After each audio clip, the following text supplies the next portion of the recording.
বিসমিল্লাহির রহমানির রহিম।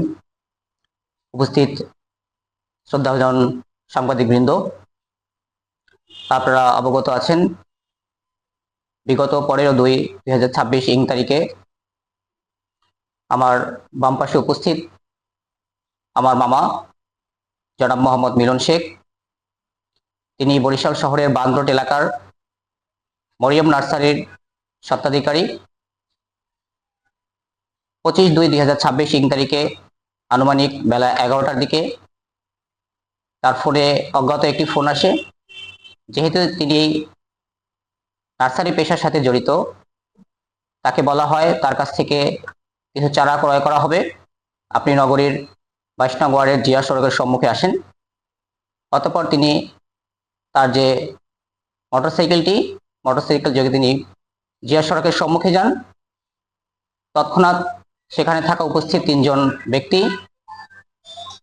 তাকে আটক করে একটি মাহিন্দ্রা যোগে বরিশাল এয়ারপোর্ট থানাধীন 30 নং ওয়ার্ডস্থ পল্লী বিদ্যুৎ সমিতির সম্মুখে আমরা যে মামলা করেছি তার 2 নং আসামি, তার বাড়িতে একটি ভাড়াটিয়া বাড়িতে তাকে নিয়ে যাওয়া হয়।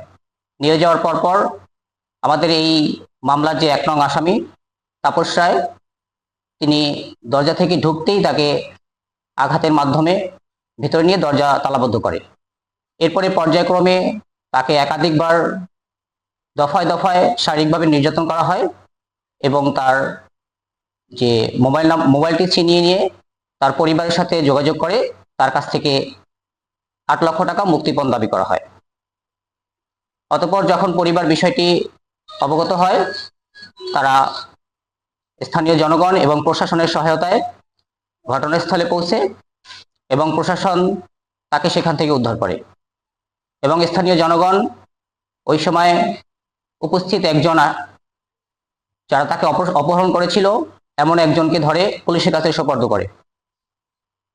মামলাটি তার পরবর্তী দিনই আমাদের পক্ষ থেকে, যার মামলা নম্বর অপহরণ সংক্রান্ত একটি মামলা দায়ের করা হয়। কিন্তু আমরা অত্যন্ত দুঃখ এবং ভারাক্রান্ত হৃদয় নিয়ে আসলে আমরা আজকে এই সংবাদ সম্মেলনে উপস্থিত হয়েছি। আমাদের মনে কিছুটা গভীর উদ্বেগ এবং ক্ষোভেরও সৃষ্টি রয়েছে। জুলাই বা আগস্টের পরবর্তী এই নতুন বাংলাদেশে দেশনায়ক তারেক রহমান সাহেবের এই নতুন বাংলাদেশে আমরা যেটা প্রত্যাশা করেছিলাম যে বরিশালের মতো একটি সুন্দর শহরে একটি অপহরণ মামলা, যেখানে আপনারা এর ভিডিও ফুটেজ ইতিমধ্যে বিভিন্ন সংবাদ মাধ্যমে দেখতে পেরেছেন, আমরা চেয়েছিলাম এর একটি সুস্থ তদন্ত হবে। কিন্তু আজকে প্রায় 1 মাস পার হওয়ার পরেও 2 জন আসামি ইতিমধ্যে আটক করার পরেও এই মামলার আমরা কোনো অগ্রগতি দেখতে পাচ্ছি না। আমরা বিভিন্ন সময় থানাতে যাওয়ার পরে তারা আমাদেরকে শুধু আশ্বাস দিচ্ছে হবে।